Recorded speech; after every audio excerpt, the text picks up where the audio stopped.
Hi everyone, my name is Angela Xiong, and this summer I have the privilege of working in the Medina lab, and I'm a rising senior in high school. And one fun fact about me is that sometimes I enjoy just going to the dog park, like just to get a boost of serotonin, not even to like take my own dog to the park sometimes. But yeah, that's something about me. And now I'll share my screen. Can everyone see my screen okay? Looks good. Okay. Hi, my name is Angela, and today I'll be talking about the effects of TMEM55B on intracellular lipid accumulation. So to start off with some background to put my research into a broader perspective, I'll be talking about a disease known as non-alcoholic fatty liver disease, or NAFLD for short. NAFLD is a disease characterized by excess triglyceride accumulation in liver cells, which can progress to more severe forms such as non-alcoholic steatohepatitis or even hepatocellular carcinoma or liver cancer. NAFLD affects around 40% of adults worldwide, and the mechanisms underlying its development and progression are not fully known yet. So preliminary studies have shown that the loss of transmembrane protein 55B, also known as TMEM55B, causes NAFLD in mouse models, suggesting that TMEM55B influences cellular cholesterol homeostasis. And as seen in this figure, where the knockout of TMEM55B use antisense oligonucleotides, which are small pieces of DNA or RNA that blocks the ability of RNA to produce protein in vivo, cause hepatic steatosis, and that is the abnormal retention of fat in the liver. And therefore, our objective is to evaluate whether the loss of TMEM55B will lead to intracellular lipid accumulation in an induced pluripotent stem cell line from a human donor to better understand the relationship between TMEM55B and NAFLD in humans. We evaluated this using CRISPR-Cas9, which is a gene editing tool that can conduct a knockout of TMEM55B. So the Cas9 of the system is an enzyme that will cleave the DNA, and the guide RNA will guide that enzyme to the DNA at the targeted location. And we have designed the system to knock out TMEM55B to study the effects on intracellular lipid accumulation in iPSCs. So for our methods, we first cultured the iPSCs from one healthy donor and then transfected the iPSCs with plasmid containing Cas9 and neomycin resistance genes and green fluorescent protein, as well as guide RNA targeting TMEM55B or scrambled control. We selected iPSCs for plasmids that contain the CRISPR inserts by culturing in a medium with neomycin, and then TMEM55B transcript levels were quantified with real-time PCR in triplicate in the knockout library. iPSCs were then incubated with BSA conjugated oleic acid or BSA control and then stained with Nile red. And Nile red fluorescence was quantified by flow cytometry to measure the lipid level accumulation in each iPSC line. So on the left here are the Nile red fluorescence in control versus TMEM55B knockout iPSCs, which were treated with BSA and oleate. And Nile red stains intracellular lipid.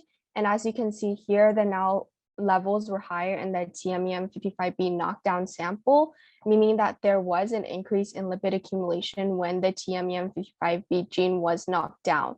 And on the right, you can see the knockout efficiency from our FACS data. The TMEM55B transcript levels are lower in the knockdown line versus the control, meaning that we did achieve some level of gene knockout, however, it was incomplete. And therefore, we conclude that our data is consistent with our hypothesis that a decrease in TMEM55B will lead to increased intracellular lipid accumulation and also supports the results produced in the in vivo experiments with mice in knockdown.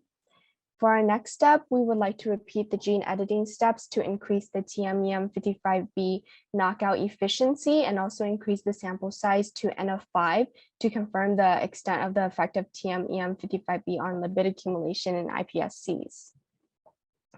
So for my acknowledgements, I would first like to thank the UCSF program team, Dr. Feng, Dr. Kilia, Lisa Romero, and Rayo Jennings for all that you did to create a productive and helpful summer for us. I would also like to thank the Medina Lab members, Dr. Medina, Dr. Ching, Dr. Kwong, Dylan Chetri and my fellow SSRP lab mate, Jenny Tran. And lastly, I would like to thank CERM for partially funding my research this summer. And thank you guys for listening. Nice, Angela. And thanks for being such a trooper. Sorry about that misstep there. All good. So who would like to start us off with questions this afternoon?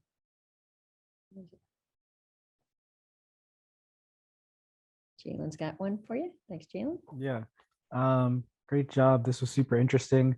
I was wondering, it seemed like you used a lot of really different and diverse techniques throughout the entire progress of like the experiment. I'm just curious, like which one was your favorite and why? Yeah, thank you for your question. So my favorite was actually, so there's like this machine that allows you to count the amount of cells and you have to stain it with trypan blue. And I thought that was like particularly interesting because before you are able to do that, you had to do calculations for like the concentration in the cells. And towards the beginning of the summer, like I really struggled with that because that's like chemistry and like I feel like I haven't had like super solid of a background, but like throughout the summer, I've like learned from my mentor, Dr. Ching, and like practice those equations. And I was able to like calculate that number. And also I just think it's so cool how the machine could just like quantify the amount of cells in like the sample. And that was definitely my favorite machine and like process to complete.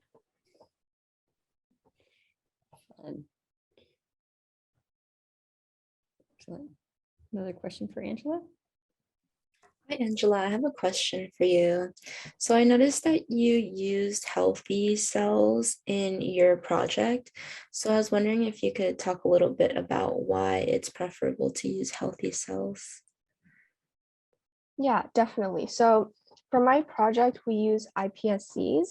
And I think particularly it's very effective because iPSCs, you are able to like easily identify like the amount of lipid accumulation within those cells. And that is exactly what we're looking for, seeing like the effect of TMEM55B knockdown on those like live cells and directly the effect on lipid accumulation. And that's why like I think it was particularly fitting and effective to use those cells.